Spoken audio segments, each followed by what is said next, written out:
What's up gamers, I'm Sniffer. And I'm Nightcreeper. And you're watching the weekly gaming news by Field of View. Let's get right into the news! This week in World of Warcraft we were able to pre-order the new Battle for Azeroth expansion, which lets you unlock the new allied races by getting some reputation done. If you played World of Warcraft for a long time, then you probably got all the reputation to Exalted.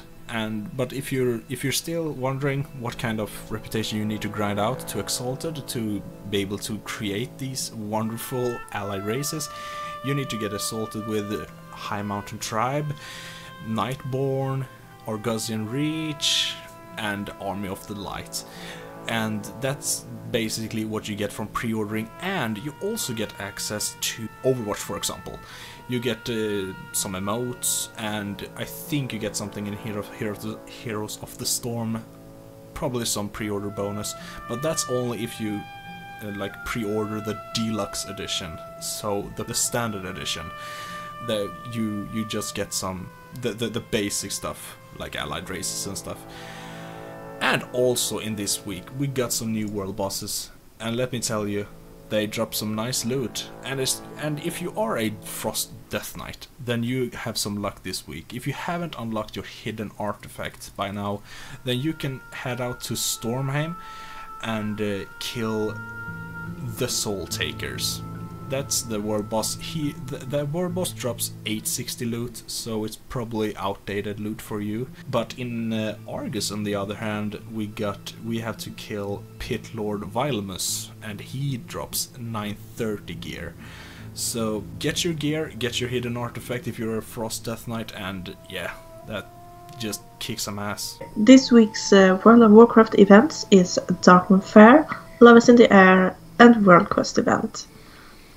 The Darkmoon Fair, you can get 10% XP and reputation boost. In this Love is in the Air event, you can farm your love rocket. If you have luck, you will get it. This week's weekly event is World Quest, so you will get a little boost in your reputation. This week in Overwatch, we will get the Year of the Dog event that will last in 4 weeks. In this event we will have the Capture the Flag. This time the flag will have some changes, a new map that is in Thailand, and we will have competitive. We can also no longer get draws in the Capture the Flag, so it will be sudden death. So no longer draws. It's more worth playing Capture the Flag now. This week in Sims 4 we have gotten a new patch, which includes new hairstyles, new skin tones, and some new clothing. The new shirt you can get in The Sims 4 is also buyable in real life. In Battlefield 1 we got some nice new updates. The Turning Tides DLC got their last maps released this week. And it's a ocean kind of maps that you can play with boats, and you can drive around in a new zipline vehicle, I believe.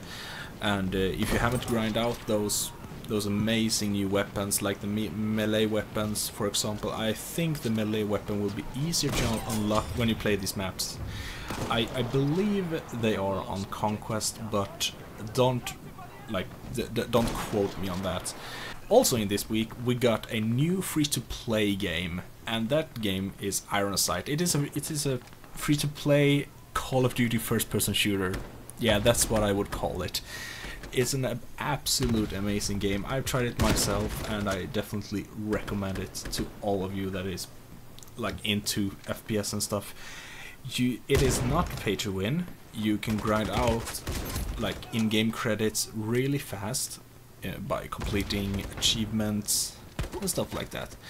You have some gameplay in the background right now to look at, and yeah, see if it suits you. To be honest, like, I would recommend this game to like anybody. It's really easy to pick up and play. You find matches fast. It has a strong player base right now. It is in open beta, but the game developers assured me that your progress will stay forever. Also this week, we got a new first-person shooter. Can you believe it? Yeah, I know, I love first-person shooters. But Battalion 1944 got released, and it had a pretty bumpy ride in the first day. The launch day, that is. It had some insane server crashes, you couldn't find games, and the developers they really underestimated the player base in this case. People bought this game a lot. They expected something like 5,000 people to play the game based off the closed beta statistics. 20,000 people bought this game, and yeah, like that's insane. So you find games really fast, but the game itself is really fun. It's like Call of Duty 2. They will have a ranked mode releasing today. This week in Call of Duty World War II, the Resistance event is still going.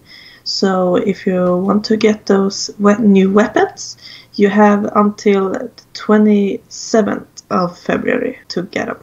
Also in this week, we got some news, and which I wasn't expecting at all. It is a new game called Fear the Wolves, and trust me, I thought this was bullcrap, but the game developer behind this game made Survivorium. Like I can't pronounce that game at all, but it is a free-to-play first-person shooter game, which takes the first-person shooter genre a little bit different. The maps are pretty big for a 8v8, but it's like playing DayZ and COD at the same time. It's pretty survivalish. Survivorium, that is. I'm talking about that game. But yeah, these guys are amazing. It's a Russian developer, and they are heavily inspired by Stalker series. Basically, this means Fear of Wolves is their new take on the Battle Royale scene. They will make a Battle Royale Stalker game.